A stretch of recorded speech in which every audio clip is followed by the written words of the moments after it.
శ్రీమాత్రే నమః. Welcome to my channel.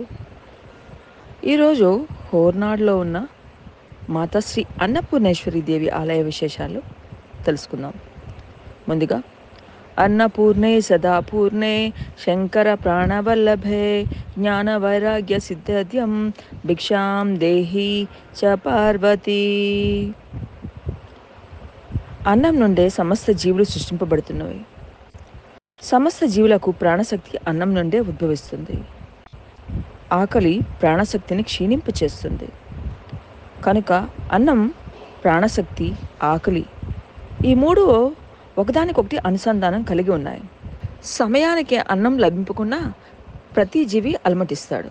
కనుక అన్నం పరబ్రహ్మ స్వరూపమైంది. ఇక్కడ ఆకలి అనేది రెండు రకాలు.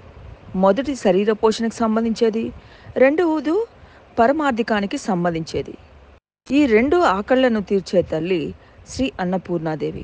అందుకే అమ్మను ప్రాణశక్తిని, జ్ఞానాన్ని ప్రసాదించమని వేడుకుందాం. కాశీక్షేత్రంలో అన్నపూర్ణాదేవి కొలువై ఉన్నట్లే శ్రీక్షేత్ర హోర్నాడ్ అనే క్షేత్రంలో శ్రీ ఆదిశంకర ప్రతిష్ఠిత అన్నపూర్ణాదేవి ఆలయం ఉంది.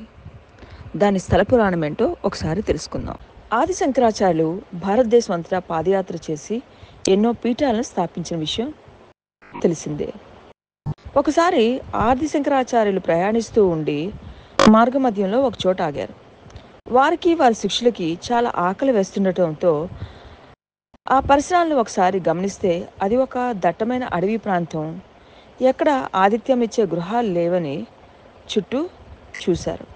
అప్పుడు ఆదిశంకరాచార్యులు అన్నపూర్ణాదేవిని స్తోత్రం చేయగా ఒక పండు ముత్తైదువ రూపంలో అన్నపూర్ణాదేవి వారిని సమీపించి, ఆకలితో ఉన్నట్లున్నారు, మీరంతా మా గృహానికి వచ్చి మా ఆతిథ్యం స్వీకరించవలసింది అని కోరింది.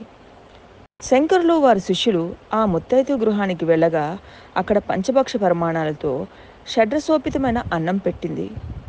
శంకరులు సాక్షాత్ ఆవిడ శ్రీ అన్నపూర్ణాదేవి అని గుర్తించి మరలా స్తోత్రం చేసి అమ్మవారిని అక్కడే కొలువై ఉండమని ప్రార్థించారు. అప్పుడు అన్నపూర్ణాదేవి బంగారు ప్రతిమయ్యి అక్కడ శాశ్వతంగా నిలిచిపోయాడు. అదే నేడు హోరానాడు శ్రీ అన్నపూర్ణ ఆలయంగా భాసిల్లుతోంది. ఇక్కడ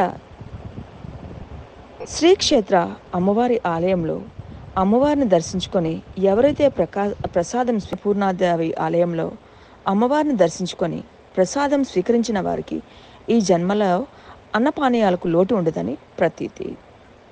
హోరానాడు అనే ప్రాంతం బెంగళూరు నుండి 330 కిలోమీటర్ల దూరంలో గల అందమైన ప్రాంతం.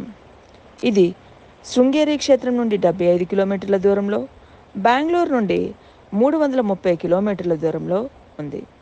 ప్రతిరోజు శృంగేరి నుండి, బెంగళూరు నుండి ఈ దేవాలయానికి బస్సులు ఉన్నాయి.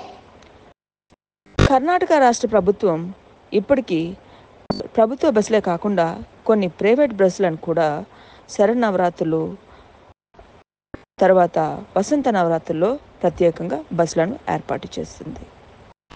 కావున ప్రతి ఒక్కరూ శ్రీక్షేత్ర హోర్నాడును దర్శించి అమ్మవారి కృపకు పాత్రలవుతారని ఆకాంక్షించు.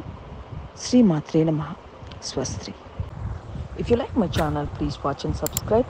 Thank you.